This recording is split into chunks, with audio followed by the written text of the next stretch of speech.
Bueno, buenos días. En nombre de la Asociación Mácula Retina, queremos agradecer la presencia en esta presentación de un implante. Queremos agradecer también la presencia de los ponentes y, sobre todo, yo voy a limitarme a explicar que para los afectados con problemas de mácula que aparezcan soluciones que antes no existían para un problema tan grave como es la pérdida de visión, es sin lugar a dudas pues un momento de alegría, un momento de esperanza y un momento de confianza en que poco a poco estas soluciones se vayan revirtiendo. Así que agradecemos este esfuerzo en investigación por parte de la empresa Samsara, que hoy nos va a presentar un implante ocular que está centrado en estos momentos en la degeneración macular seca avanzada, pero que esperamos que con el tiempo pueda cubrir también otras patologías. Van a hablar, yo voy a ir dando la palabra a los diferentes ponentes. En primer lugar va a hablar Faustino Vidal, que es el director médico científico de Samsara y que va a empezar a darnos los detalles sobre este dispositivo que estamos esperando con tanta confianza y con tanta esperanza. Muchas gracias. Pues gracias. Entonces, empiezo con la presentación. Creo que se ve perfectamente. Muy bien. Pues muchas gracias por la invitación, Jacinto. Saludo a todos los compañeros y amigos que estarán en streaming. Sobre todo, un fuerte saludo a José, que nos estará viendo desde Pamplona y que no podía venir, pero que agradezco muchísimo también la colaboración que tenemos junto con ellos. Pues mi nombre es Faustino Vidal Aroca, director médico científico de Samsara Vision Europa. Voy a empezar dando una pequeña introducción. Sé que en este grupo hay muchísimos expertos y no voy a explicar lo que es la DMAE, absolutamente no, pero me gustaría, ya que se va a quedar, es un concepto también de epidemiología, ¿no? Entonces, tenemos actualmente, según los artículos e información que tenemos, los números son extremadamente altos, aunque parezca que no, pero hablamos más de 200 millones de personas a nivel mundial con DMAE. De estos 200 millones, casi 11 millones son degeneración macular avanzada, que esto es otro mayor problema, porque ya estamos hablando de una serie de pacientes con un problema, los cuales muchos de ellos no tienen una solución. Y más restringido a nuestro campo, que va a ser lo que vamos a hablar de esta lente telescópica, casi 3 millones de ellos pueden ser elegibles para este tipo de tratamiento, ¿vale? Y voy a intentar dar detalles para intentar que se entienda perfectamente que no es para todos los pacientes.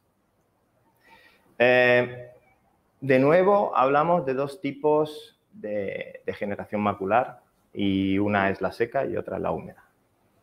De estos 11 millones, famosos 11 millones que estoy nombrando, pues casi el 85% están en la zona de DMAE seca. Las buenas noticias es que este device, esta lente telescópica está dirigida principalmente para este tipo de pacientes. Aún así, cuando tenemos una DMAE húmeda, en un estado ya estacionario, avanzado, donde la neovascularización está parcialmente bloqueada, también es un candidato para este tipo de intervento. Otra cosa importante que quería indicar es que muchas veces nos olvidamos y vamos solo a la parte científica de la agudeza visual. Y como tenemos aquí, creo, también pacientes y todo, sabemos que la agudeza visual no es todo. Son las actividades que los pacientes y enfermos realizan todos los días. Entonces, muchas veces estamos solo concentrados en decir, bueno, pues si aumentamos de una línea de 0,1, etcétera, salvamos algo. Pues depende. Depende un poco el paciente, las necesidades que tenga y en qué situación de su vida y cuáles son sus prácticas habituales. Entonces, es muy importante también entender, y eso es lo que estamos haciendo actualmente en nuestro proceso de selección de centros de excelencia, etcétera, que evalúen correctamente, y yo creo que luego nuestros compañeros cirujanos, optometristas, etcétera, van a explicar un poquito más en detalle la importancia que tiene seguir el paciente y entender cuáles son sus necesidades, ¿vale? No es un implante que sirve para resolver todo. Es un implante para mejorar la calidad de vida de estas personas. Y esto es muy importante, que es lo que estamos intentando actualmente pues, transmitir para evitar también de no crear falsas expectativas. Esto es, yo creo que lo más importante, y hay que ser transparentes con lo que estamos haciendo hoy en día en este mundo de la DMAE. De hecho, aquí he puesto, disculpo que sea todo en inglés, de hecho, para romper el hielo, yo soy de Cartagena, con acento casi un poco italiano. De hecho, pido perdón si mi español empiezo a confundir palabras, pero voy a hacerlo mejor que pueda. De hecho, mi siguiente compañero es de Portugal, o sea que podemos utilizar términos que a lo mejor en España digan, ¿y esto qué quiere decir? Bueno, pues preguntármelo luego, no hay ningún problema. Y además tenemos expertos que manejan el español súper bien. Porque llevo muchísimos años viviendo fuera y también tengo que reconocer que las prácticas de hablar de ciencia en un idioma que no utilizan normalmente es complicado. Bueno, vamos a dirigirnos ahora a lo que es la parte técnica. Pues, como decíamos, es un telescopio miniaturizado, ¿vale? Voy a enseñar, aunque lo vamos a explicar. Este es el mismo telescopio, no se asusten, no vamos a implantar estas dimensiones, obviamente. De hecho, he traído, lo sé que para el streaming, pero mandaremos también dimensiones, etcétera, para que vean ustedes exactamente cuáles son las dimensiones reales. Pero la cosa importante de este proyecto es que utilizando este sistema para el screening de pacientes es muy útil, porque ya veremos cuál va a ser el beneficio del paciente, porque realmente lo que se está intentando utilizar es un telescopio al interno del ojo, ¿vale? Por lo tanto, os muestro este telescopio que será utilizado por los optometristas para seleccionar los pacientes y saber exactamente si realmente responden al tratamiento, ¿ok? Por lo tanto, me siento, desde un punto de vista médico-científico, es muy útil saber cuáles pueden ser los resultados a priori, no como pasan en muchos tratamientos, que tenemos primero que tratar y ver lo que pasa. Esto no quiere decir que sea al 100% exacto. La medicina sabemos que no es una ciencia exacta y siempre hay variables. Pero lo que estamos viendo ya en varios pacientes es que el hecho que respondan al telescopio externo funciona muy bien luego cuando reciben el implante, ¿ok? Pues tecnológicamente lo que hemos hecho es, estas dimensiones las hemos intentado poner en una dimensión que entre dentro de la cápsula. Y eso quiere decir que muchos de ustedes conocerán lo que quiere decir una catarata, pues por lo tanto no es nada más sofisticado que realizar una catarata y en vez de poner las famosas lentes intraoculares, se pondría un telescopio. Estoy haciendo, espero que mis compañeros cirujanos lo expliquen, luego lo explicarán en detalle, pero estoy simplificando para que todos nos entendamos un poquito de lo que estamos hablando, de qué tecnología se habla. De hecho, si veis en la presentación, están separados los distintos fragmentos, estructuras que están dentro de esta lente, que principalmente son dos lentes. Y lo que va a dar es un zoom, como en las cámaras de hoy en día, móviles, etcétera, de 3 veces. Entonces, lo que se está realizando es simplemente, entre comillas, simplemente realizar un zoom. ¿Okay? Esta es la parte que, de nuevo, repito, he enseñado ya el telescopio y es muy importante porque el papel de los optometristas y de los cirujanos es muy importante a nivel de preseleccionar el paciente. No es para todo tipo de paciente y tienen que responder al telescopio externo. Hay otras condiciones que ahora iremos en detalle viendo cuál es el candidato perfecto para tener el mejor resultado, pero es muy importante reconocer que tenemos el telescopio externo en la fase preoperatoria, ¿vale? Ahora, vamos a la parte todavía más técnica. No os asustéis de las dimensiones de nuevo. Si veis, está escrito en milímetros. Estamos hablando de un device que tiene de diámetro 10 milímetros. Cuando estén en casa, o si ahora están en casa y cogen una regla, pueden medir exactamente qué quiere decir 10 milímetros. Estamos hablando de dimensiones microscópicas casi. No microscópicas, porque estamos hablando de milímetros, pero de miniatura, ¿vale? De hecho, está todo diseñado para que el cirujano pueda realizar una cirugía de catarata estándar.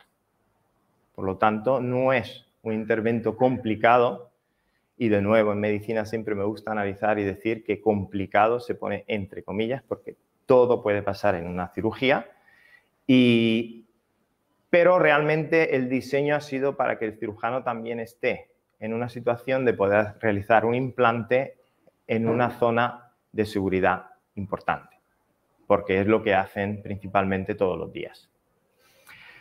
Detalles técnicos. Bueno, lo que más diferencia respecto a una catarata es simplemente la incisión, ¿vale? La incisión que normalmente hoy en día un cirujano realiza en catarata puede ser entre 2,2 a 2,5 milímetros. Algunos pueden hacerlo más pequeño, un poquitín más grande, pero estamos en ese range. Aquí lo único que obviamente, como la estructura es más rígida respecto a una lente intraocular, necesita una incisión más larga. Pero esto, de nuevo, es una incisión que va casi a 7 milímetros. Asusta, pero porque vemos siempre un microscopio y entonces todo parece enorme. Pero estamos hablando siempre de incisiones de 7 milímetros, que para un cirujano, como tenemos aquí hoy al doctor Montero, etcétera, y lo confirmará, son digamos, incisiones fuera de la normalidad actualmente, pero dentro de un proceso bastante controlado. No voy a ir a más detalles técnicos de dimensiones, etcétera, pero os invito a contactarme en cualquier momento y, repito, con la asociación y todo el mundo intentaremos de dejar siempre la posibilidad de analizar y ver exactamente qué es aquello que el paciente va a recibir, para evitar que haya, pues eso, un momento de duda o un momento de miedo. Como todo, es una... Aún así, el miedo puede estar también relacionado con una catarata normal. Por eso quiero decir que es un intervento que realmente, por suerte, lo tendremos que hacer todos, porque envejecemos y el envejecimiento pues provoca, aparte de una enfermedad como puede ser la de DMAE, también vamos a otra enfermedad que se llama catarata.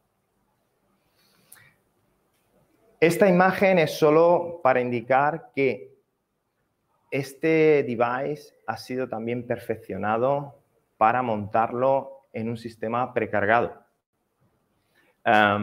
Puede considerarse o no importante, desde nuestro punto de vista es muy importante, porque esto quiere decir que también el cirujano le estamos dando otra facilidad, que cuando vaya a su cirugía no tenga que manipular de una manera complicada este tipo de device. Por lo tanto, el cirujano realmente lo que tiene que es realizar una catarata de nuevo con un sistema precargado. Insisto con esto porque muchas personas van a pensar que estamos haciendo una operación a ojo abierto o algo extraño. No, estamos hablando siempre de una catarata, un sistema precargado con dimensiones un poquito más grandes, pero damos toda la parte de instrumento que necesita el cirujano para controlar perfectamente lo que es la cirugía. ¿Okay?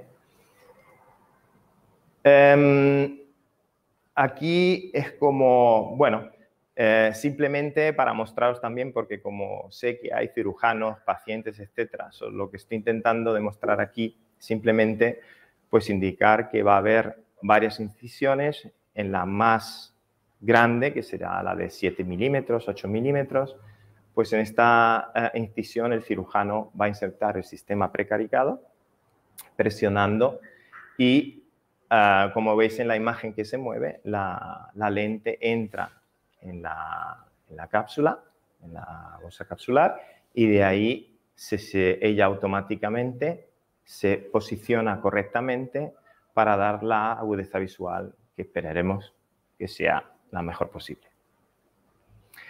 Aquí, como veis también en la imagen más grande, esto es lo que estaba indicando, obviamente van a haber puntos de sutura también, porque obviamente la incisión es un poquitín más grande de lo normal y el cirujano os va a dar una serie de puntos que de nuevo, insisto, el doctor Montero podrá confirmar luego, se eliminan y se absorben. O sea, son tipos de puntos que no van a mantenerse. Parte muy, muy importante de la selección del paciente. ¿Okay? El paciente lo tenemos que seleccionar perfectamente y los principales criterios son, estamos hablando de DMAE, ¿okay? Otro tipo de patologías actualmente no lo tenemos en nuestra indicación, por lo tanto hablamos de DMAE. Puede ser seca o húmeda, no es solo para seca, pero repito, la parte de DMAE húmeda tiene que estar bajo control y no tiene que tener ya neovascularizaciones. Entonces va en un segmento muy avanzado, ¿vale? La edad, tenemos 55 años, ¿ok? O mayores, obviamente. Luego hay partes técnicas como las dimensiones de la cámara anterior, donde tenemos 2,5 milímetros. En Europa es bastante normal. O sea que esto normalmente no es un criterio que excluye el paciente de poder ser seleccionado, ¿vale? Luego sigo leyendo para no olvidarme de nada. Tiene que ser bilateral. Y os explicaré ahora por qué tiene que ser en los dos ojos. Sabemos que normalmente la DMAE impacta bilateralmente en distintos grados, pero es muy importante que el paciente esté en las mismas condiciones en los dos ojos, porque los dos ojos van a trabajar de forma independiente una vez que se realice el implante. Siguiendo con esto, y aquí el papel también del optometrista muy importante que lo explicará, estamos hablando de una agudeza visual muy concreta, entre 20 y 80, 20-800, el optometrista os explicará perfectamente la agudeza visual, pero tenemos un grado de visión muy baja. ¿Por qué hacemos esto? La selección del paciente es muy importante en este rango de visión, de agudeza visual, porque obviamente el telescopio dará en un ojo el zoom. Eso quiere decir que perderá su visión periférica y el otro ojo funcionará para la parte periférica, de ambulación, etc. Entonces, lo que estamos intentando es mejorar la calidad de vida del paciente. Tener un ojo que ya funciona a nivel de agudeza visual suficiente para sobrevivir y para tener sus tareas principales, no consideramos que sea oportuno el implante, porque vamos a pasar a una situación que probablemente el paciente no esté acostumbrado y puede ser incluso negativo. Por lo tanto, vamos a pacientes con degeneración macular avanzada, con un estado de visión muy avanzado también, o muy bajo, que es entre 20-80 y 20-800. Dicho esto, y es el último, digamos, concepto importante, el paciente tiene que responder al telescopio externo al menos de 5 letras. ¿Esto qué quiere decir? Que el paciente se pondrá a hacer el screening junto con su optometrista y con su cirujano y tendrán que ver si el paciente recibe un beneficio suficiente para luego ser implantado. Eso quiere decir que si ya se beneficia con el externo, va a tener un beneficio seguro con el interno. Y esto es un criterio de selección del paciente muy importante. Las partes de contraindicaciones simplemente son todo aquello que pueda impactar en la agudeza visual de forma incontrolada. Porque claro, imaginaros que estamos haciendo un implante y nosotros tenemos que hay una percepción, va a recibir un beneficio y luego por otros motivos externo no lo reciba, como puede ser un glaucoma incontrolado, como puede ser una alta miopía de más de -6, etc. Esto quiere decir que ya no podemos arriesgarnos tampoco aunque el beneficio no sea suficiente. Dicho esto, estamos hablando de un instrumento, un device telescópico que tiene lo que se llama el marco, el CE Mark, y esto quiere decir que ha sido aprobado por el ente de regulación europeo, pero tenemos estudios clínicos que demuestran la eficacia y la seguridad de esto. O sea, no estamos hablando ahora de un device que estamos en fase clínica. Está ya demostrado. De hecho, aquí veis el último estudio de fase 3 con 217 pacientes, de los cuales tenemos ya, ganan en número de líneas o letras o decimales, pues en el 75% 2 líneas, que son, quiere decir, casi 10 letras. En el 60% van a 3, van aumentando a 4 y aunque sea, no lo hemos puesto aquí indicado, pero en el gráfico veis que llegan incluso hasta 5 líneas. Eso quiere decir 20 letras. Cada línea es 0,1. Estamos hablando de 0,5 de ganancia para aquellos que quieran calcular exactamente cuánto es en agudeza visual. Siguiente, también lo que se hace en estudios clínicos, que imagino que lo sabéis, se calculan los índices de calidad de vida. Y esto es muy importante porque, aparte de lo que indicábamos antes de la agudeza visual, este tipo de pacientes también van en entrevistas y utilizando sistemas de protocolo ya registrados. Eso quiere decir que hay una estadística detrás de ello. No es simplemente usted cómo está hoy.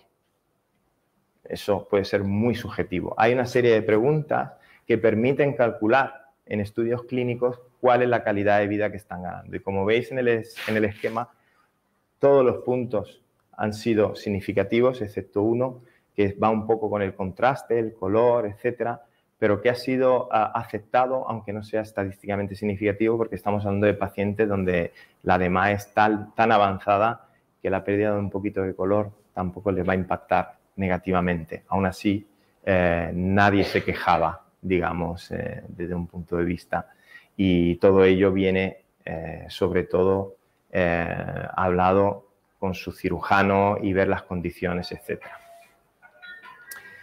Dicho esto, aquí en esta imagen tenéis más o menos de forma muy simple cómo funcionaría el implante. En el ojo implantado, como veis, es ese que da el zoom y entonces lo que recoge es toda la imagen de la periférica del escotoma. Entonces, las células fotosensibles de las externas al escotoma vienen ampliadas y eso es lo que te da el zoom. Claro, utilizando esa parte de zoom, ese ojo pierde lo que es la parte periférica. Sin embargo, el otro ojo es el que se utilizará para la deambulación y parte periférica.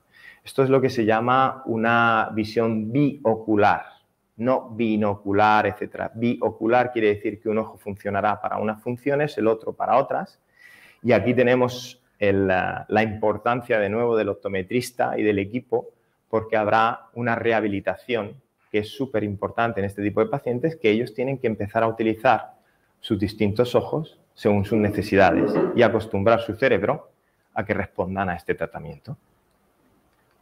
Dicho esto, y casi en conclusión, nosotros en este momento estamos haciendo una búsqueda de centros de excelencia, como puede ser hoy el doctor Montero, donde lo que estamos haciendo con ellos es un proceso de selección muy exhaustivo. Lo primero se selecciona el centro y ellos tienen que estar de acuerdo en seguir todos aquellos parámetros para seleccionar el paciente correctamente y nosotros utilizamos un training y estamos con ellos para que el optometrista, sobre todo al inicio, decida correctamente qué paciente tiene que implantar. Segundo, el cirujano recibe un training, recibe toda la información necesaria para realizar la cirugía y, por último, muy importante, se llama lo que es la parte de rehabilitación.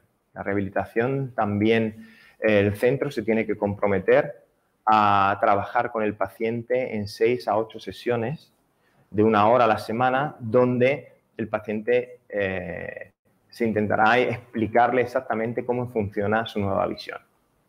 ¿Vale? Resumen un poquito de cómo estamos hoy también para que veáis que estamos trabajando a nivel europeo. Pues en este momento de este implante tenemos ya más de 50 pacientes implantados en Europa.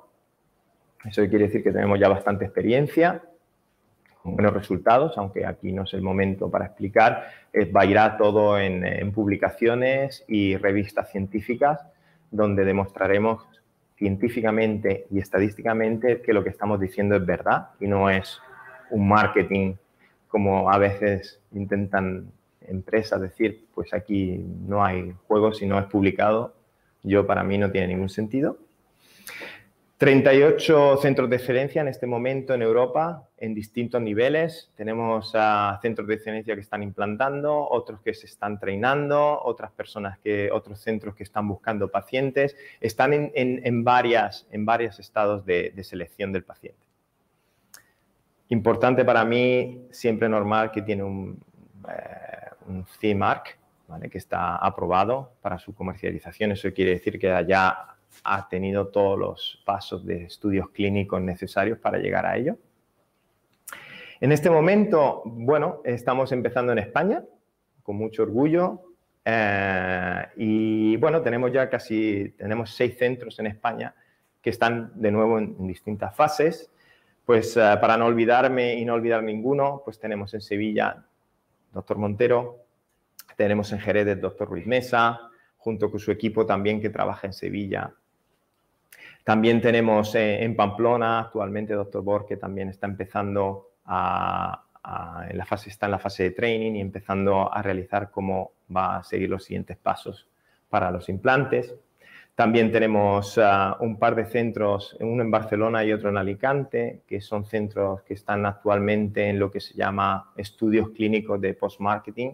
Eso quiere decir que también nosotros, para mantener lo que se llama y demostrar continuamente, tenemos que realizar estudios de post-marketing, que realmente no es más que registrar todo lo que hacemos a nivel de estudio, ¿vale? Pero estamos ya en una fase, no es nada de... estamos en una fase de utilizo después del marketing.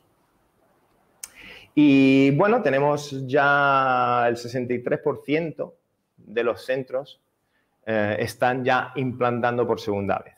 O sea, han hecho el primero y vamos a centros que incluso tienen ya 23 implantes, como pueden ser en Italia. Si veis en las noticias, Italia ha sido los primeros países donde hemos empezado muchísimo. No es porque Italia lo hemos seleccionado simplemente porque 3 de nosotros vivimos en Italia y al inicio pues es todo mucho más sencillo moverse a nivel geográfico en un país que conocen mejor y que estamos ahí ubicados y ahora estamos pasando, pero aún así empezaron en sus tiempos en Alemania, tenemos también en Irlanda, como digo, estamos empezando en España, van a empezar una serie de casos clínicos, también van a empezar en Francia, estamos en contacto con Inglaterra, Polonia, hay muchos países que están empezando y bueno, estamos en esta fase de intentar pues demostrar que lo que estamos diciendo es verdad y no hay nada más que esto. Aquí hay varios vídeos y de nuevo he puesto este como ejemplo porque lo que estaba intentando decir, a veces la agudeza visual no es todo. Hay otras cosas más importantes en la vida y estas cosas importantes puede ser incluso bailar. Es emocionante también ver a pacientes que empiezan a realizar actividades. Este es un paciente que se implantó en Italia, que principalmente vino a hacer una sesión de rehabilitación con las optometristas en Italia y hablando con el paciente, pues se le preguntó qué es aquello que le gustaría hacer que hoy no hace. Pues tienes una multitud de respuestas. Una fue, a mí me encanta bailar, pero me da vergüenza porque le piso los pies a mi pareja. Bueno, pues en este caso, por ejemplo, se consiguió y la rehabilitación fue un poco para motivar al paciente en realizar cosas que normalmente no hacen. Tenemos pacientes también que están empezando a utilizar el cajero automático, porque no veían los números, y no tenemos pacientes que van a volver a conducir, por favor, eso no. Hay algunos límites que no vamos a llegar, hay gente que le apetece, a mí me gustaría volver a conducir. Bueno, hay muchos límites, entonces hay que ser también realistas con aquello que el paciente puede realizar. Y a veces puede ser cosas muy simples. Otra cosa que me gustaría compartir es que la rehabilitación es tan importante porque muchas veces nuestros pacientes están ya acostumbrados a vivir de esa manera. Entonces, para ellos, muchas veces no es un cambio de calidad, porque consiguen vivir y hacer sus cosas. El problema es que no se dan cuenta que hay ciertas actividades que no están haciendo, pero que podrían, pero las hacen de forma distinta. Y esto pues quiere decir, pues, por ejemplo, como vemos los movimientos de cabeza y empezar a observar personas con las partes laterales, saben que es su nieto, pero no le han visto la cara realmente y cosas así. Pero claro, a nivel emocional, ellos identifican a esas personas. Ahora bien, ¿las ven realmente? Bueno, pues estas son las cosas que suceden en la rehabilitación y con esto yo creo que me voy a parar aquí y bueno, ha sido un placer y voy a pasar la palabra a mi compañero que irá más en detalle con el tema de pacientes. Gracias.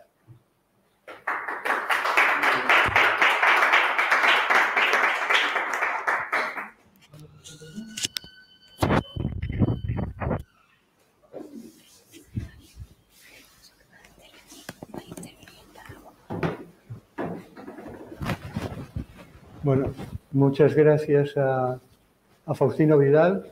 Creo que ha sido muy claro, muy explícito. Ha explicado muy bien los mecanismos, las virtudes y los límites, porque hay muchas veces que los pacientes nos creamos falsas ilusiones y es muy importante centrar exactamente qué es lo que se puede obtener, qué es lo que se puede conseguir y quiénes lo pueden conseguir. En ese sentido, muchas gracias a Faustino por su sinceridad y claridad. Y ahora vamos a dar la palabra a Pedro González, que es la persona responsable de la relación con pacientes de Samsara. Muchas gracias. Tienes la palabra. Muchas gracias. Pues muchas gracias a todos por estar aquí hoy. Bueno, ya hablando un poco como Faustino ha dicho, mis disculpas. Ahí va a salir un poco de portuñola y por medio seguro. Algunas palabras que seguro que yo estoy pensando que las estoy diciendo bien, pero no. Pero bueno, voy a intentar ir mejor y estamos en una audiencia puramente castellana. Bueno, corregidme y si no entendéis algo, bueno, ya intentaré hacer lo mejor que pueda. Bueno, yo voy a repetir un poco lo que justo Jacinto ha dicho ahora, que es la parte de las expectativas realísticas para el paciente. Porque la verdad que es uno de los puntos clave que la gente entienda dónde se está poniendo. Y que no piense que va a conseguir cosas que al final no son la realidad, porque eso creo que no está correcto para ninguna de las partes. Yo voy a hablar un poco hoy de cuál es el viaje normalmente que el paciente hace desde el momento que se da cuenta de que está ya en un punto de la DMAI avanzada hasta que pasa por todos los diagnósticos y hasta la rehabilitación. Bueno, ya me ha presentado Jacinto, ya sabes un poco quién soy. Soy el mismo de la foto, pero con un par de años más. Y bueno, y aquí vamos a hablar un poco ahora del viaje del paciente. Bueno, vamos a hablar en un concepto más generalista, un concepto donde esta gente normalmente va a una consulta, ha sido ya seguido o es un miembro de la asociación y de repente se da cuenta que existe una solución para su problema.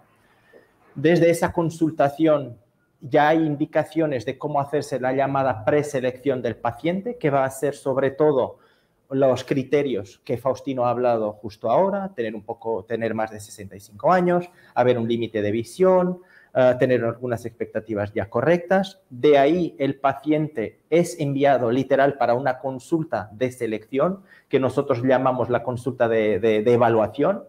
En esa consulta ya vamos a utilizar el famoso telescopio que Faustino tenía en la mano hace rato y que vamos a probar los dos ojos, el ojo contralateral que va a ser el que va a dar la visión periférica, si está bien, si consigue manejar el paciente aún en la navegación, cuál es la selección del ojo y al final también, de nuevo, crear siempre las expectativas correctas al paciente. Y si os dais cuenta, y he hablado 2 veces de las expectativas, es que somos muy, muy estrictos en las expectativas. Queremos desde el día 1 que el paciente sepa lo que va a conseguir. Si consigue más aún, mejor. Y hay muchos casos que sí, pero que esos son los mínimos, de qué es lo que puede esperar y no esperar. Después, claro, normalmente esta sesión de evaluación, de preevaluación es hecha por los optometristas y el equipo del cirujano. El cirujano después va a reconfirmar todo lo que ha sido hecho por el optometrista. Vamos a la implantación. La implantación es un poco una cirugía de catarata un pelín más avanzada. Tarda más o menos, como ejemplo, entre 30 a 40 minutos la cirugía.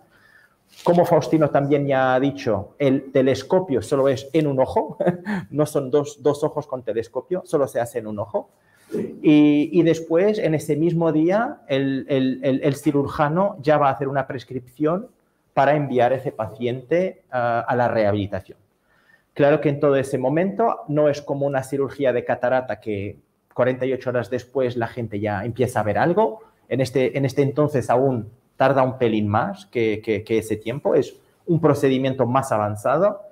Y finalmente terminamos con 6 a 8 sesiones de rehabilitación para educar mejor al paciente a utilizar, no es fácil decir una nueva visión, pero una visión que ha sido mejorada, por así decir. Bueno, de nuevo, recordar lo que Faustino ha dicho, porque creo que repetir cosas importantes nunca es demasiado. Es en el estadio irreversible, solo en los estados avanzados de IMD, y que tienen que tener como objetivo más que 55 años, que tengan una catarata, que tengan una visión adecuada periférica en el ojo que recibe el implante y que hay una distancia de agudeza visual de 0,25. La preselección, de nuevo, es la tercera vez que voy a hablar de las expectativas. Es súper importante. Lo que los pacientes que van a tener esta cirugía tienen que esperar que pueden ver de nuevo la cara de sus familiares, amigos, la gente que les rodea, que podrán leer desde cerca, que puedan de nuevo tricotear a quien les gusta, que puedan de nuevo firmar una carta o escribir lo que les dé la gana, que puedan pintar, y tengo aquí una historia que no voy a levantar ya la sorpresa para el final, que tenemos una persona que fue pintor y que no pintaba y ha regresado y os voy a enseñar, es algo muy impactante, que puedan hacer su jardinaje y de nuevo, esto es lo que podemos esperar. Hay otras actividades, claro que la lista sería más grande, pero son actividades más que da la independencia de nuevo al paciente. No que se va a manejar de nuevo su coche a ir a todo el lado y cosas de esas que no son reales. O que se va a poner ahí a jugar al golf y que vea la pelota en el aire. No, eso no son cosas que son realísticas. Pero, de todas maneras, también tenemos pacientes que lo han hecho, pero esos son los outsiders, por así decir. Es como todo en la vida. Hay gente que se adapta súper bien, hay gente que tarda un pelín más. Y como es súper importante decir lo que hay que esperar, también es muy importante lo que no hay que esperar. Y voy a decir de nuevo lo que Faustino había hablado. Conducir es algo que no se puede prometer. Bueno, no se puede prometer nada en la vida, pero es algo que la gente no tiene que esperar que va a poder conducir solo, conducir de ninguna manera.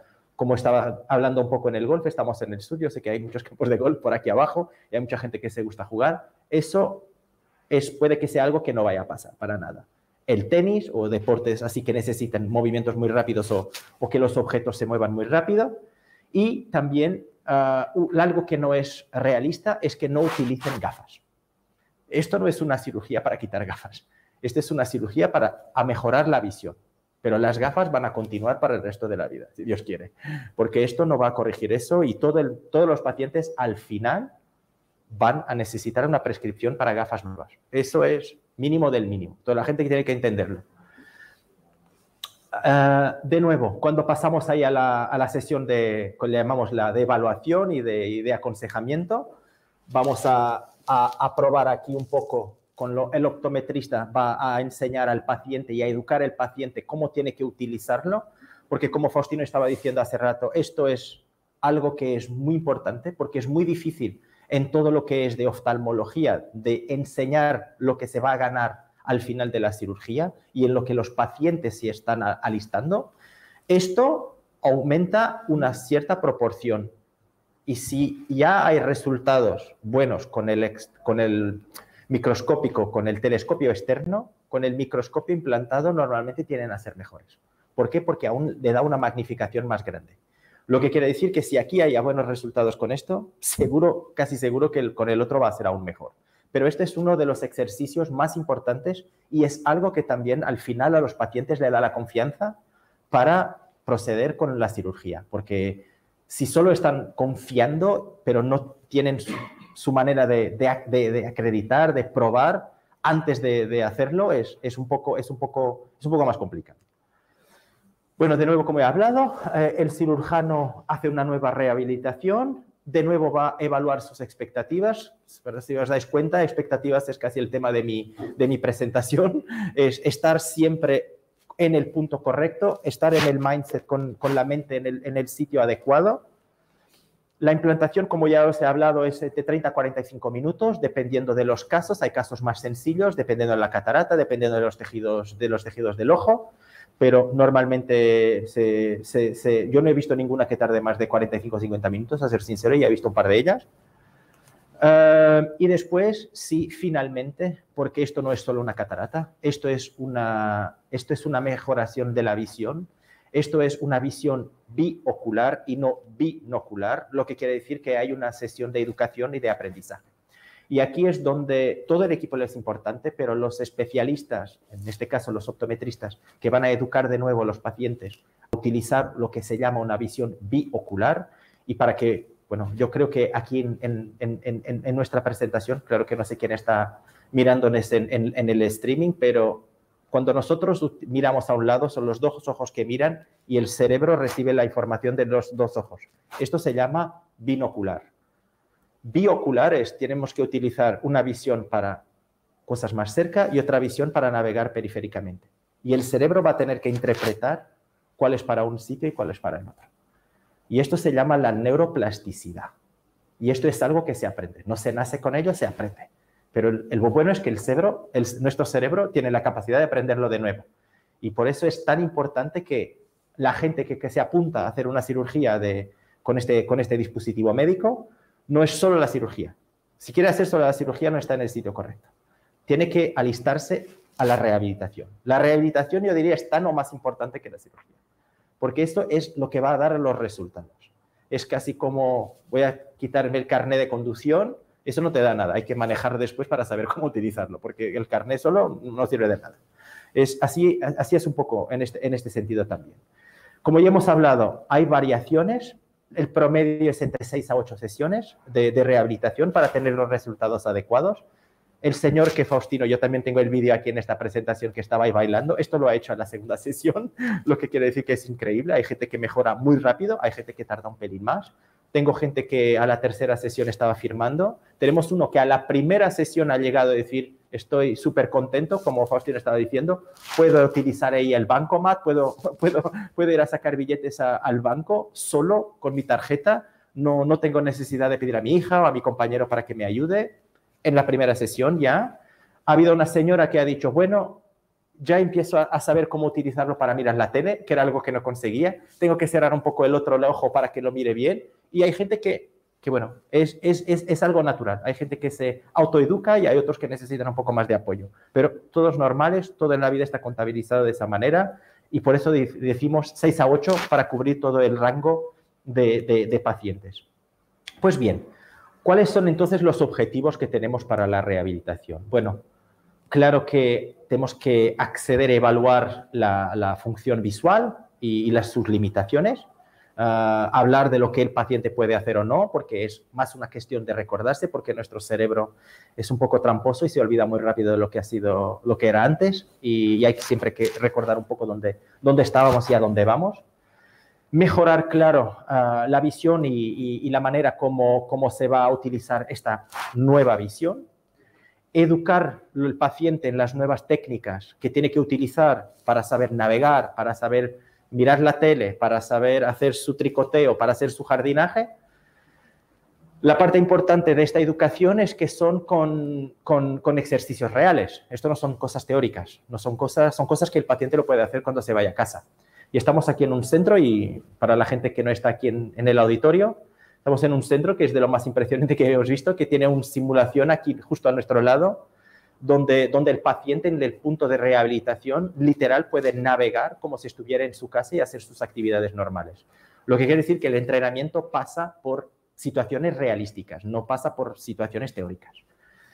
Y claro, motivar a todos los pacientes para que hagan su progreso, porque si el paciente no está motivado es complicado a mejorar en lo que sea en la vida. Y como tal, enfocarse en lo que sería lo que los pacientes quererían más antes de la cirugía es súper importante. En el paciente de antes era el bailar. De nuevo, un recordatorio al respecto de la visión biocular. Tenemos aquí al lado izquierdo el ojo telescópico, que va a dar el reconocimiento de visiones, mirar la tele, en señales, y para leer cerca, para jugar a las cartas, para comer, para poder ser independiente.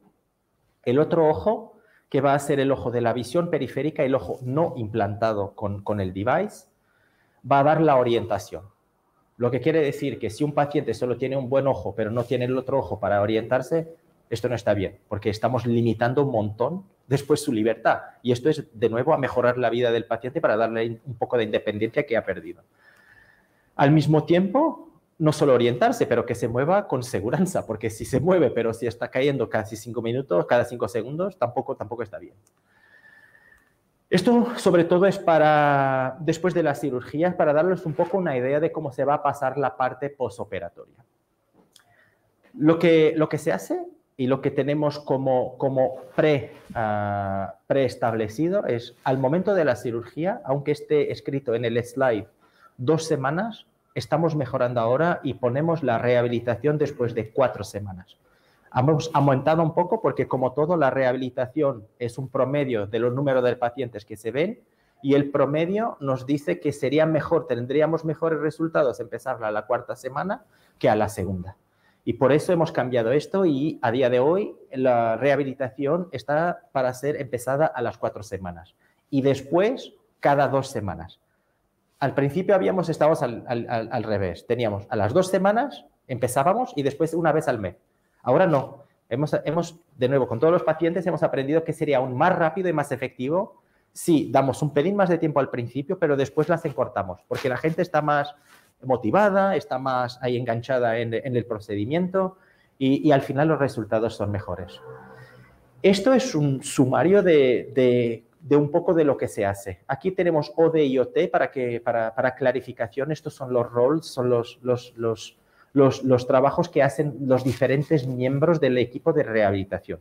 De lo que yo sé, aquí en España es sobre todo la parte optometrista y no hay otros roles de especialista de baja visión, no. Está todo aglomerado en una. Lo que quiere decir que el OD y OT en España se resume aún. El optometrista especialista en baja visión, que al final va a ayudar al paciente a que le describa un poco mejor las imágenes, va a hacer un poco la refracción, para mirar la agudeza visual, asesar un poco el resplandor, si hay mucha luz, cómo darle técnicas con las gafas de sol, disminuir a veces un poco la cantidad de luz al interior de la casa en el principio, porque si habéis mirado el telescopio, la iris no se va a contraer al mínimo como se contraía antes para disminuir la cantidad de luz que va adentro, a la retina. Lo que quiere decir que al principio algunos pacientes sienten, pero hay mucha luz, hay mucho resplandor. Y eso es importante saberlo de adelanto y manejar esas expectativas y ya informar al paciente que es normal, que no es nada de anormal y que todo se puede solucionar. Claro que la seguridad, encontrar las imágenes con ejercicios muy simples y, de nuevo, mantener la imagen y la concentración para poder hacer sus actividades. En la segunda visita, bueno, de nuevo, hay cosas que si ya se están bien ya no se van a reevaluar de nuevo, por evaluar si aún hay la diplopía, cómo corregirla, hacer de nuevo la refracción, evaluar de nuevo el resplandor, mejorar la visión funcional, si hay necesidad de prescribir ya en esa sesión un poco más de magnificación, si hay que hacer una oclusión estratégica. Para quien no sabe lo que es un poco la oclusión estratégica, es saber si hay que cerrar un ojo o tapar un ojo en algunos ejercicios al principio para facilitar un poco los ejercicios al paciente y para que él empiece a integrarlos de mejor manera. Y finalmente educar y motivar al paciente. Yo creo que motivación es lo más importante, pero cuando uno en cada cosa de la vida, cuando está motivado, todo se pasa mejor y se pasa más rápido. Bueno, aquí tenemos varias sesiones de educación. Tenemos un señor que está firmando. Esto ya es en la primera sesión. Si aún miráis, aún está con un ojo bien tapadito. Y esto es aún en la primera sesión. Tenemos otro que está ya jugando a las cartas. Cosas que hay mucha gente que, bueno, para pasar sus tiempos libres, hay mucha gente de esta edad que ya está jubilada y que tiene muchas actividades que hacer y jugar al ajedrez o ese tipo de cosas. Y claro, después finalmente tenemos el señor que quería ir a bailar y que finalmente, en serio, que creo que ha puesto casi a llorar todos los optometristas que estaban ahí haciendo la rehabilitación, porque al final nadie se lo podía creer que el señor lo iba a hacer tan rápido y de esta manera. Esto es una de las historias más impactantes que yo he visto hace ni siquiera un mes. Este señor es pintor y arquitecto. Y he traído esta historia con este señor porque, primero, la tengo viendo. Estaba ahí al lado cuando este señor ha hecho esto. Estaba como de aquí a Javier.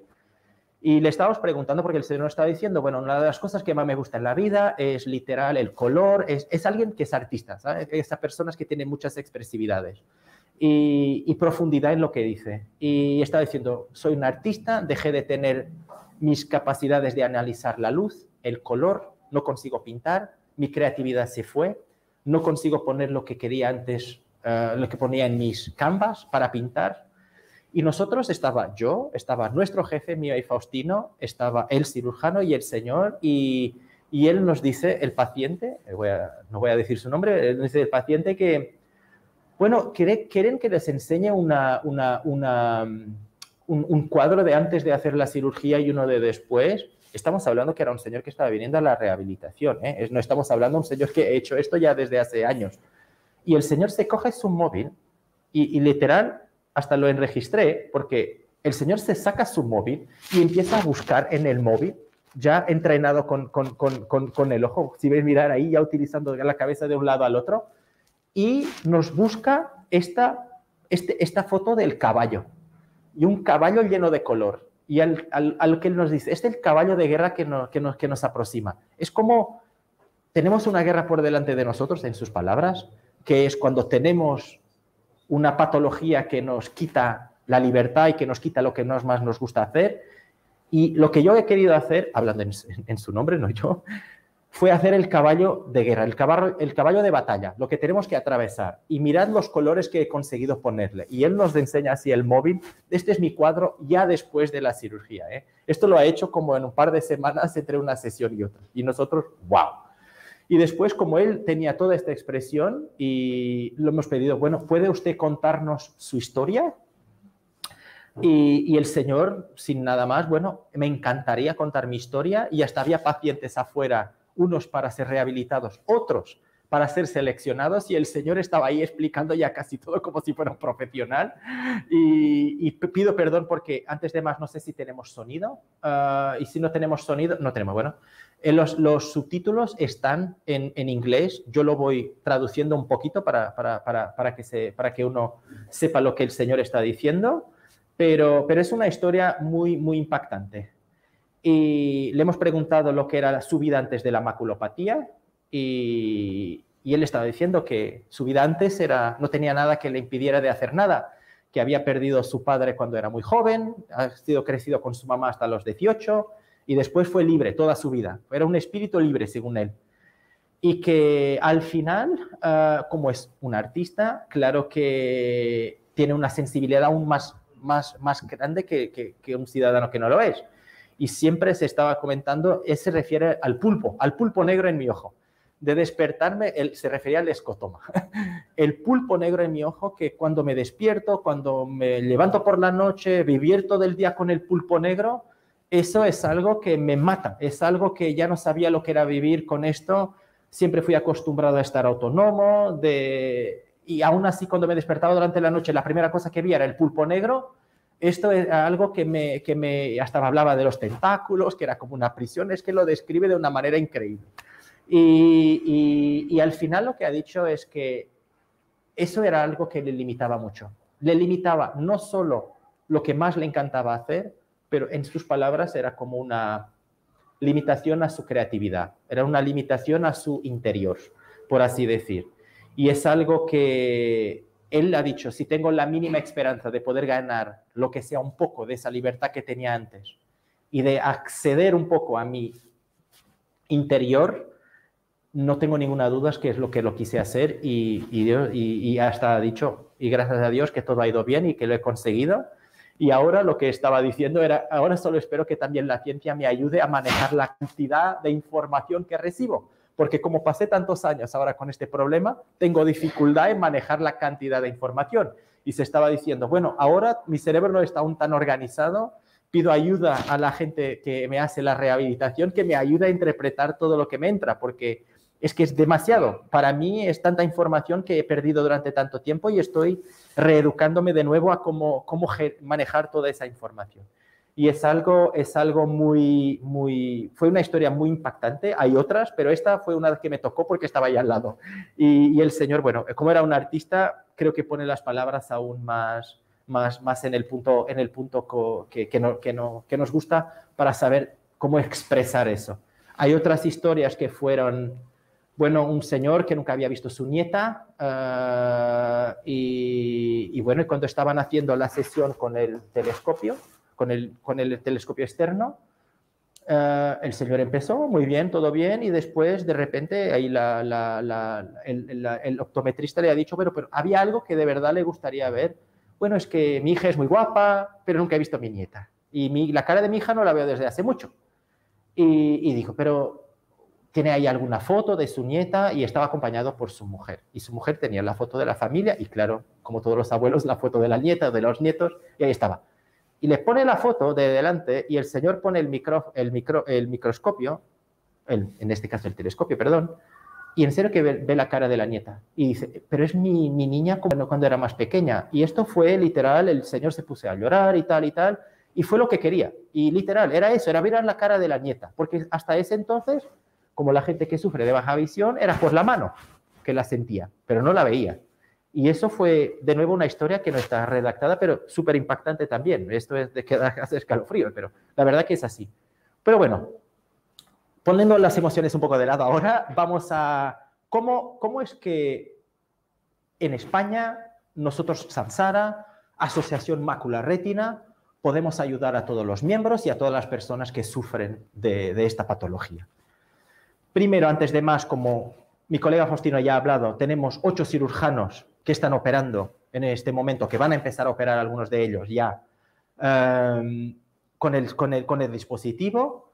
Tenemos 7 centros de implantación entre clínicas y hospitales y tenemos 6 localizaciones. Una en Barcelona, otra en Alicante, Sevilla, Jerez, Pamplona y hasta en Canarias. Tendremos en el futuro también, ya con la ayuda de la asociación, otros más en Galicia, y tendremos casi, y en un futuro también en Madrid. Lo que quiere decir que todas las zonas más poblosas de España van a estar cubiertas por alguien que les pueda ayudar. Y eso es una súper buena noticia. ¿Cuáles son las próximas etapas? Que yo diría a quien pudiera estar interesado y que de verdad quiera saber un poco más de información, les recomendaríamos que entrara en contacto directo con la asociación. La asociación va a tener a disponibilidad toda la información de todos los centros, de todos los cirujanos. Tienen parcerías especiales con algunos cirujanos. Hay algunas parcerías especiales también con Samsara. Por eso aconsejamos a que todo el mundo que quiera beneficiar de todo este tratamiento, que antes de más contacte directamente a la asociación, y la asociación los pondrá en contacto con los respectivos cirujanos de acuerdo a la geografía o a cualquier otra de las razones. En la segunda etapa van a tener esa consulta con el cirujano y su equipo, con el optometrista, el especialista de baja visión, y después se seguirá a la implantación. Después de la implantación, como ya he hablado, se pasará a la fase de rehabilitación, que es donde se aprende de nuevo a utilizar toda esa visión que esperemos que le devuelva un poco la independencia que tenían antes y al final que sea una historia feliz para todas las partes. Y bueno, aquí estamos de nuevo para dar soporte a la Asociación de Mácula Retina y es todo de mi parte por ahora. Y si tenéis algunas cuestiones, sea del público, sea de los que estáis aquí, bueno, aquí estamos para intentar contestarles lo mejor que podamos. Gracias.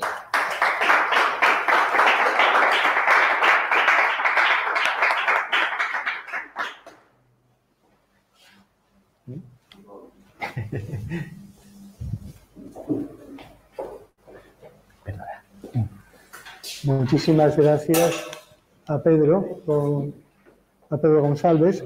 Nos ha ilustrado muy bien de nuevo las expectativas, los procesos, los pasos, y yo quiero aprovechar porque Samsara nos ha hecho un regalo increíble. Nos ha regalado el famoso telescopio, es decir, que va a quedar depositado aquí en la sede de la asociación inicialmente, pero lo vamos a hacer circular. Vamos a hacerlo circular por las diferentes organizaciones que tenemos por toda España. Realmente muy conmovidos por vuestro obsequio, por este detalle. Y quiero incidir en que realmente, ahora que voy a dar la palabra a Javier Vega, optometrista, en que aquí vais a tener un lugar fantástico para todo el proceso de rehabilitación de los pacientes. No vais a encontrar un lugar como este en casi ninguna ciudad española. Entonces, está aquí a disposición de este proceso en el que estamos colaborando desde el inicio y que queremos seguir colaborando. Y gracias por esta alianza que se ha establecido entre una empresa tecnológica importante que va a aportar cosas fundamentales para la recuperación de la visión de algunas personas, y que sepáis que hay muchas preguntas, y que os las iremos haciendo cuando terminen las exposiciones, pero hay preguntas que van haciendo los participantes de la videoconferencia. Doy la palabra a nuestro amigo Javier Vega, optometrista. Muchas gracias, Anita. Bueno, pues muy buenas a todos. Yo espero estar un poco a la altura de las ponencias que han hecho los compañeros. Ha sido magnífico, Faustino, Pedro, muy emocionante además. Yo soy optometrista, llevo más de 20 años trabajando como optometrista y más de 10 años dedicado más a la parte de baja visión, tratar a pacientes, ¿vale?, que tenían problemas de este tipo. Y sí que es verdad que cuando se traslada es cierto, como nos comentabas, Pedro, que aquí en España pues se aúna un poco todo ese trabajo de la función de la rehabilitación, aunque no, el rehabilitador, por ejemplo, en la ONCE, que es la organización que tenemos aquí, no tiene por qué ser un optometrista, de hecho hay muchos que no lo son, o sea, es decir, pero poco a poco se va avanzando en que la persona que permite hacer una evaluación de la visión sea el perfil mejor preparado para también poder estar haciendo una parte de rehabilitación como tal, ¿vale? Entonces, yo lo he vivido desde el punto de vista de esos pacientes donde no les he podido dar más ayuda. Son esos pacientes que vienen con una agudeza visual muy disminuida, donde realmente utilizamos lo que se utiliza a nivel de la baja visión, pues son unos filtros de absorción selectiva, son lentes con aumento, gafas lupa, que le llamamos nosotros, con un prisma de estabilización para que poder ayudar en la convergencia, donde se utilizan los telescopios de Galileo o telescopios de Kepler, o sea, es decir, y todos son ese tipo de ayudas que lo que se orientan todo es a nivel de una magnificación de la imagen. O sea, es decir, es cuando en el momento en el que esa persona, me ha hecho mucha gracia lo del pulpo, hay mucha gente que le llama el pulpo, otras personas que le llaman la manchita, la motita, o sea, es decir, se tiene diferentes nombres donde la persona está trasladándote su desazón de lo que veía antes, de cómo lo veía antes y de la sensación que tiene a nivel de la visión de ahora. Es cierto además que son personas que dejan de ver y como es un proceso continuo, no se dan cuenta de las cosas que antes hacían que ahora después han dejado de hacer. Y eso la verdad es que volverlo a retomar para ellos, para que ellos intenten tener su vida normal y cotidiana, pues ya ven hasta normal pues no poder firmar o no poder pagar con dinero en efectivo o fiarse de determinado tipo de cosas. Y esto hablo de un caso de ayer mismo. ¿Sabes? Es decir, cuando yo empiezo a tratar a una persona y le pregunto directamente, bueno, pero entonces, cuando pagas, ¿cómo ves? O sea, dice, confío en el dinero que doy, en que me dé bien la vuelta. Y cosas así, ¿sabes? Es decir, te lo encuentras en una forma muy cotidiana, ¿no? Entonces, esto cuando a través de Jacinto, que además le quiero agradecer, es decir, el haber contado conmigo para poder establecer esta relación y poder intentar ayudar desde ese punto de vista como rehabilitador y como seleccionador del paciente, o sea, es decir, para poder hacer ese screening. Te lo agradezco mucho, Jacinto, y para mí es algo que bueno, me lleva de motivación por el hecho de que es algo que es un trabajo que ya estaba haciendo desde otro punto de vista, donde estaba ya acotado a ese nivel de ayuda, ¿vale? Esto que nos propone Samsara, la verdad es que es una esperanza muy buena para los pacientes, para tener una segunda oportunidad y poder tener una vida mejor y una mejor calidad de vida que ellos le permitan hacer las cosas que ellos quieren estar haciendo. Cuando yo me siento con una persona en la consulta, lo primero que hago es preguntarle qué es lo que quiere hacer, qué expectativas también quiere tener. O sea, es decir, para ayudarle en concreto en esas actividades que tenga más dificultad. Siempre además le explico que es imposible con una ayuda, que con esto creo que sí va a ser posible, hacer con una misma ayuda visual, poder hacer muchas cosas al mismo tiempo. Ponéis todos los ejemplos, claro, yo he hecho una ayuda externa para jugar al dominó, para jugar a las cartas, ¿vale? Para poder ver algo mejor en la televisión, algo mejor, jugando con distancia, jugando con aumento. Es decir, efectivamente esto es un aparato muy revolucionario que puede cambiar la vida de muchas personas y la verdad es que una de las ventajas que tiene, que es el poder probarlo externamente, eso es magnífico, porque además os tengo que decir que yo los telescopios que yo he estado probando externamente siempre funcionan bien. Siempre funciona bien. Tiene unas limitaciones muy grandes. ¿Por qué? Pues porque es un artilugio que va colocado en una gafa, o sea, es decir, que lo habitualmente se tapa uno de los ojos para poderlo utilizar mejor, o sea, es decir, pero es muy incómodo. Es muy incómodo. O sea, es decir, entonces desisten de utilizarlo por el nivel de incomodidad que tienen externamente. O sea, es decir, con lo cual, si hemos conseguido con esto el facilitarle a esas personas el que internamente lo puedan utilizar mejor y más fácilmente, o sea, es decir, pues es un avance muy grande. Unido a eso, hay una de las cosas que durante la sesión he querido comentar y aprovecho el momento para decirlo, y es que cuando tenemos que aprender, y es un aprendizaje para intentar seleccionar la imagen. Pero eso a día de hoy es algo que se produce de una forma mucho más habitual y así quiero trasladárselo a toda la gente que nos escuche, que nos ve, porque incluso el doctor Montero ahora también lo podrá explicar, que cuando se hace una implementación de una lente intraocular progresiva o bifocal, y también tiene que aprender a verlo. O sea, es decir, bueno, y Verónica como optometrista también lo tiene que saber. O sea, es decir, entonces, realmente el aprendizaje a nivel de la visión, cuando existe un cambio, o sea, es decir, en la visión que se tiene, pues hay que aprenderlo. Se tiene que aprender con este artilugio y hay que aprenderlo también con otro tipo de implante, aunque sea una propia operación de la catarata. Incluso tienen que aprender que cuando existe una operación de la catarata, pues la intensidad luminosa es diferente, ¿sabes? Entonces, pues todo es un aprendizaje. Y a mí me gusta siempre yo pongo un ejemplo de la persona que es un cazador. O sea, es decir, la persona que caza, o sea, es capaz de estar viendo el animal en sitios y en zonas que tú, si no estás acostumbrado a cazar, no eres capaz de identificarlo, porque la visión se adapta a esas situaciones con el aprendizaje y con el tratamiento y con insistir a la persona para coger y para que aprenda a estar viendo. Pues con esto pasará exactamente igual. O sea, es decir, la persona tiene que estar aprendiendo cómo tiene que estar viendo lo que quiere estar localizando, pero evidentemente ahora va a tener la posibilidad que de otra manera no lo tendría para poder estar viendo una imagen mucho mejor y viendo una imagen mucho más nítida que sea más satisfactoria. O sea, es decir, todo lo que yo hago externamente pues no deja de ser una ayuda y es una ayuda con los medios que existen. O sea, es decir, y también evidentemente no se podrá dejar de utilizar para personas que no sean seleccionadas, que no, desgraciadamente pues no es todo el mundo, ¿no? Y muy posiblemente en el futuro seguramente que sean muchos más. El utilizarlo esto externamente nos va a ayudar a tener esa selección. O sea, eso he visto que es determinante el coger y poderlo utilizar. No todo el mundo a lo mejor se tiene por qué acostumbrar, no todo el mundo será factible para hacerlo, ni las expectativas que tengan cada persona pues serán suficientes.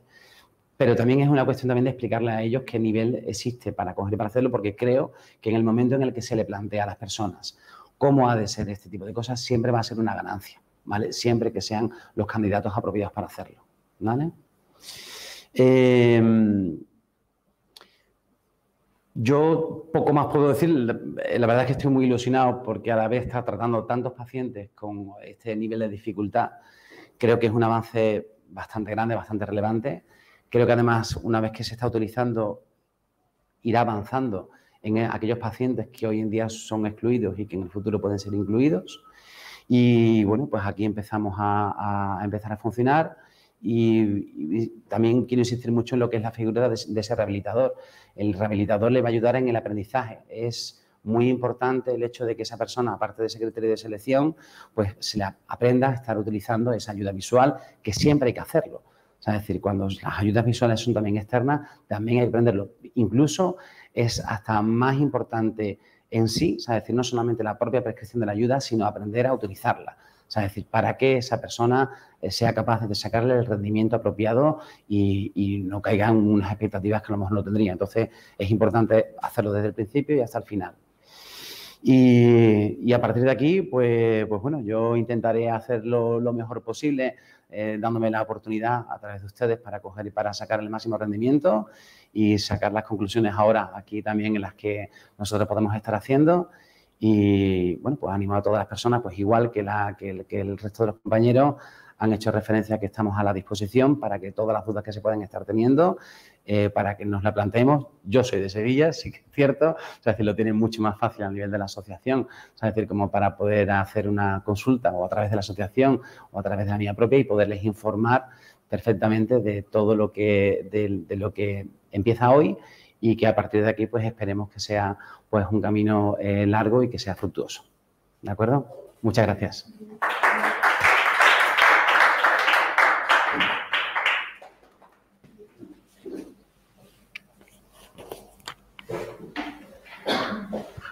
Muchísimas gracias a Javier, gracias por la exposición. Contamos con un magnífico rehabilitador, una persona comprometida con su profesión, con su trabajo, pero muy comprometida con lo social, con los pacientes. Es un orgullo poder contar contigo, Javier.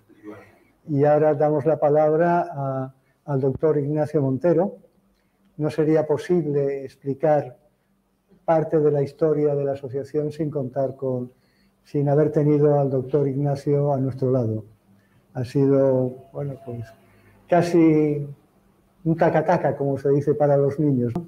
Nos hemos apoyado en él, ha sido una persona que nos ha formado, que nos ha orientado, que nos ha aconsejado, siempre ha estado a nuestro lado y nos encanta que también en este proceso de intentar dar algo de visión a pacientes que lo han perdido, nos acompañe, esté con nosotros, porque es una persona para nosotros honesta, que si está en un proceso, si está en un procedimiento, es porque realmente cree en él, y esto nos da fuerza a todos.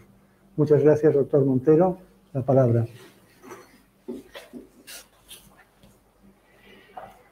Hay que ponerse detrás de la mesa, ¿no? Bueno, perdón. Muchas gracias, Jacinto. Por supuesto, yo es que soy un convencido, es que no se ve aquí muy bien, ¿verdad? Asociación Macular Retina. Soy un convencido de que tenemos que llegar a una alianza entre médicos y pacientes y creo que la forma ideal de hacerlo pues es a través de la Asociación de Médicos de Oftalmología, en este caso la Sociedad Andaluza de Oftalmología y las asociaciones de pacientes, ¿verdad? Con la que colaboró. Encantado, porque entre otras cosas creo que es nuestra obligación. Yo solo voy a hacer un breve resumen de lo que se ha dicho aquí, porque creo que ha quedado todo muy claro.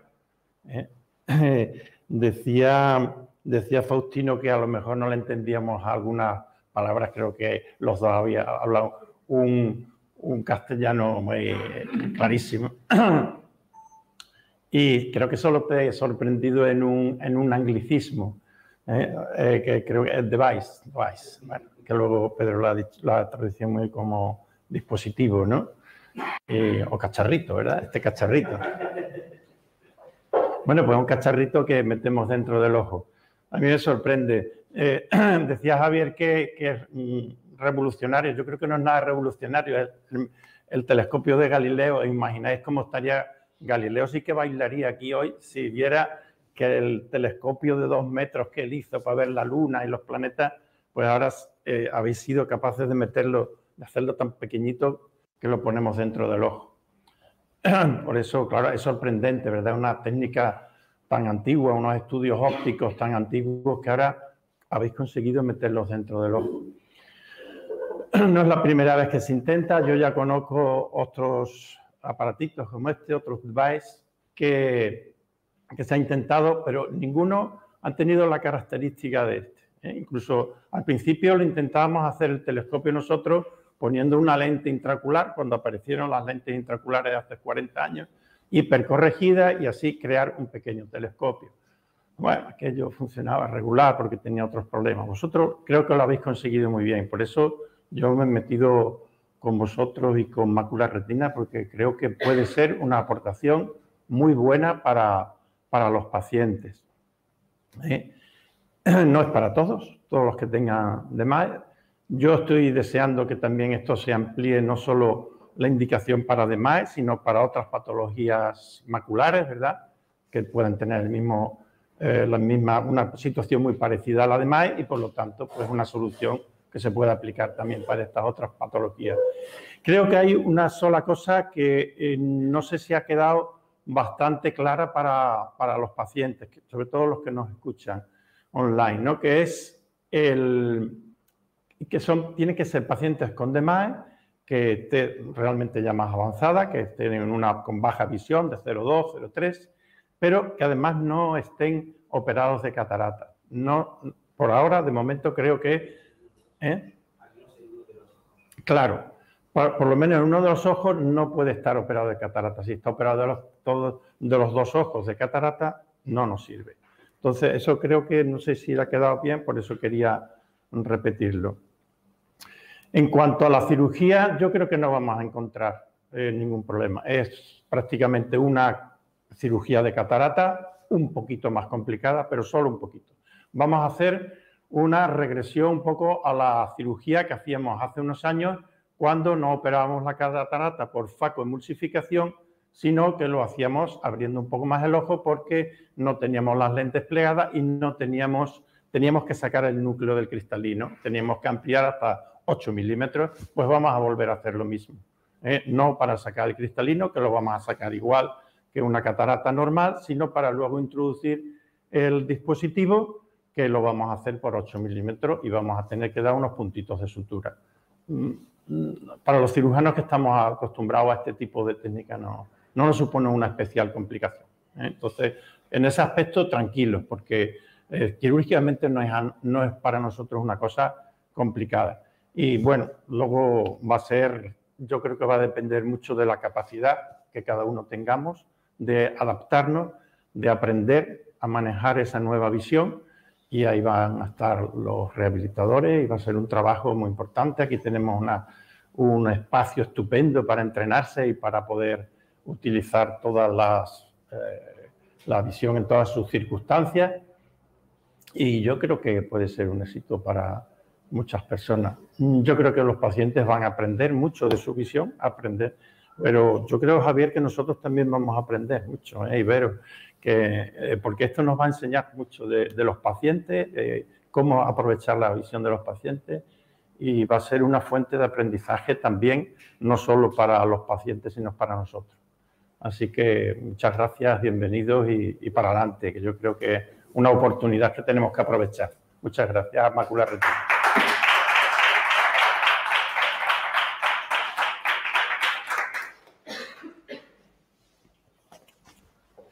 Muchas gracias al doctor Ignacio Montero. Creo que ha empezado ya a contestar algunas de las preguntas que nos están haciendo. En concreto, una de las preguntas clave es el tema de la cirugía de cataratas, es decir, si es posible el implante cuando se ha hecho la cirugía de cataratas. Y otra de las preguntas que más nos están haciendo también, él auspiciaba la posibilidad de que se ampliara a otras patologías, nos están preguntando, nos están insistiendo desde el principio, esto ya me parece que tanto Faustino como Pedro lo saben, la posibilidad de llegar a otras patologías que producen atrofia, es decir, que producen el mismo problema que la de MAE seca avanzada, la atrofia geográfica, ¿no? Entonces, son dos preguntas que están ahí, conjuntamente con otras preguntas que tenéis, me parece, vosotros, y que creo que las podríais ir pasando. Tenemos una pregunta de Mariola López, que quiere saber si es adecuado para mejorar la visión en la pérdida por desprendimiento de retina en una persona joven. Alguien tiene que...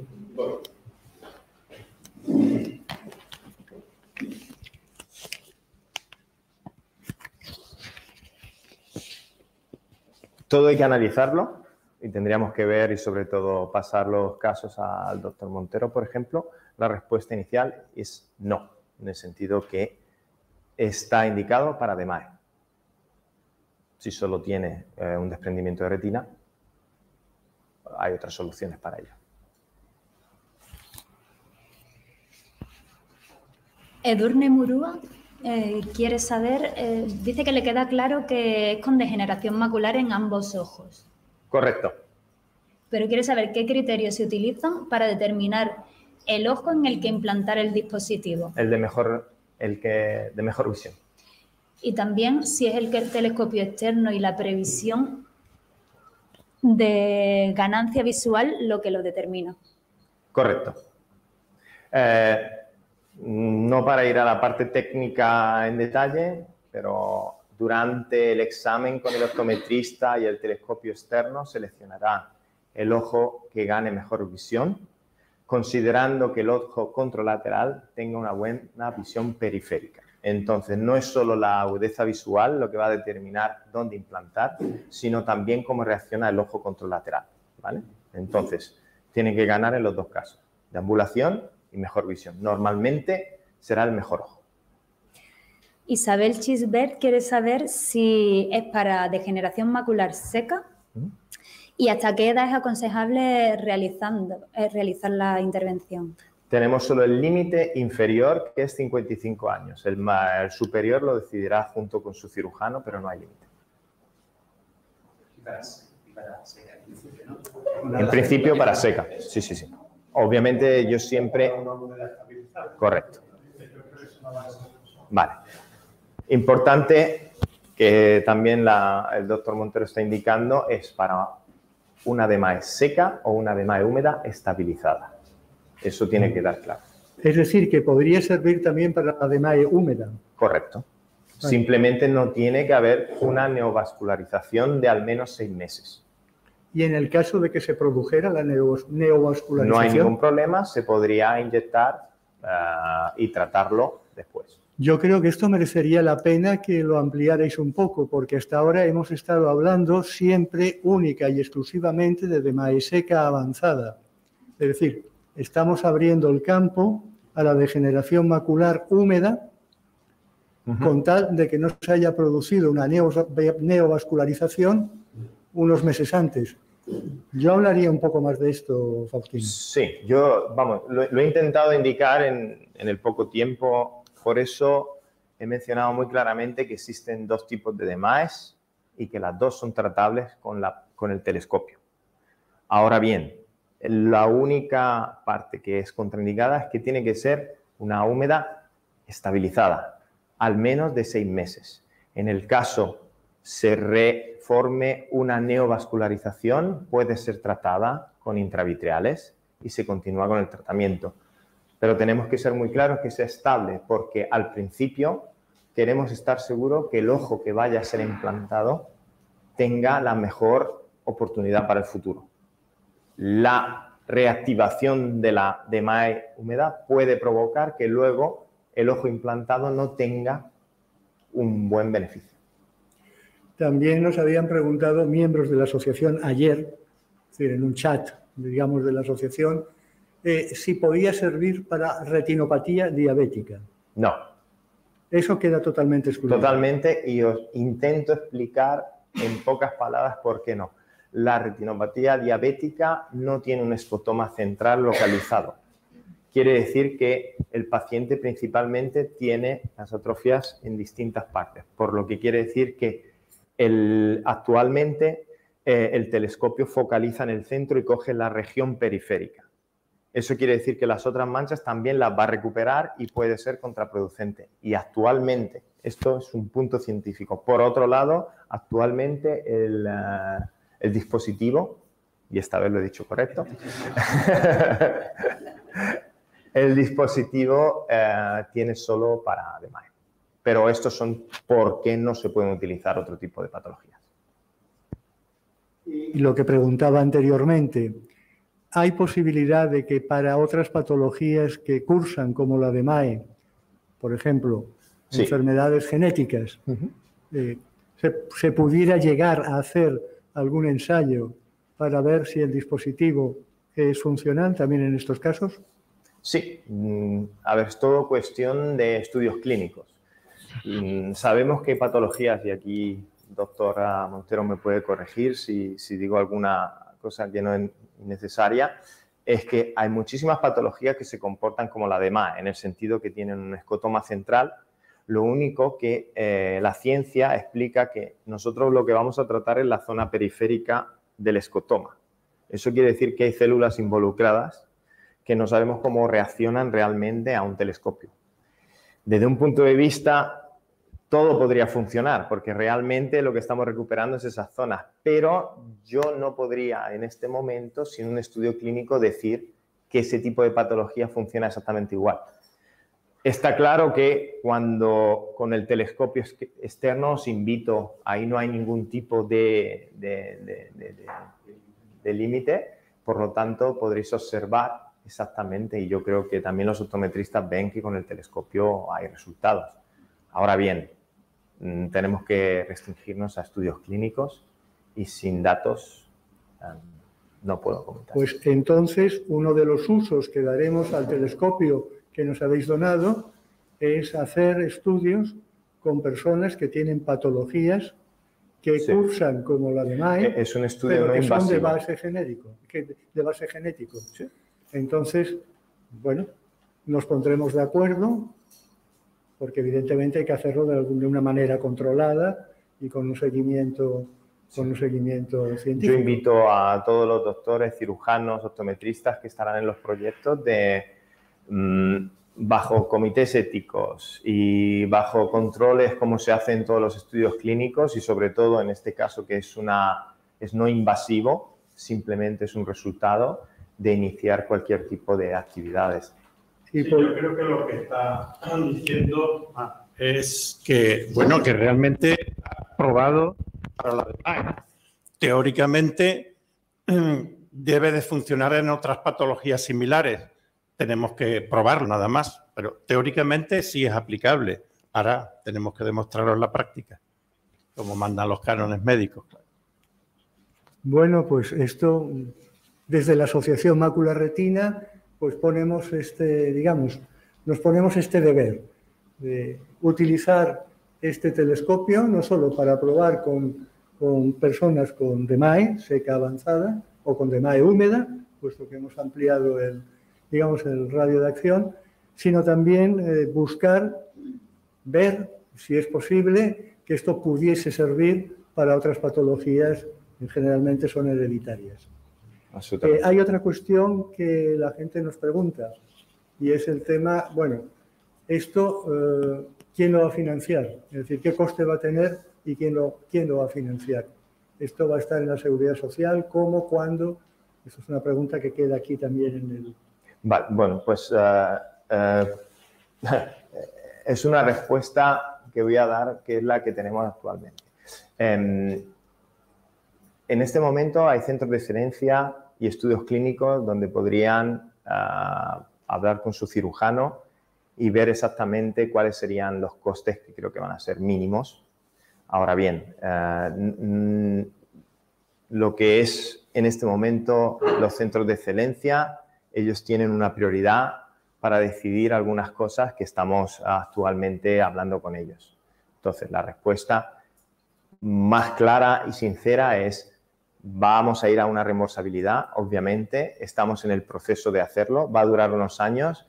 Actualmente, gracias a la asociación, centros de excelencia, etcétera, va a haber soporte también para un cierto número de pacientes.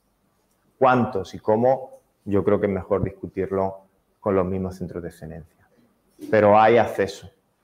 Preguntar a la Asociación de Mácula y os indicarán más datos. De acuerdo, muchas gracias. Si hay alguna intervención más, alguna pregunta más, alguna intervención más, podemos dar por cerrado el acto. De nuevo, nuestro agradecimiento como Asociación Mácula Retina a Samsara Visión, es decir, por su empeño en buscar soluciones que actualmente no hay. Gracias también por la colaboración que estáis teniendo con nuestra asociación, por el soporte que estáis dando. Y bueno, gracias al doctor Montero, gracias al optometrista Javier Vega, por su empeño también, por su ayuda y por la dedicación que están prestando para encontrar soluciones a personas que en estos momentos no la tenían. Creo que esto es un paso muy importante. Espero que esta charla o esta conferencia se recuerde en el tiempo y esperemos que realmente sea un hito, sea un principio, para que muchas personas que estaban que estaban en las tinieblas puedan volver a recuperar algo de luz. Muchas gracias a todos. Gracias.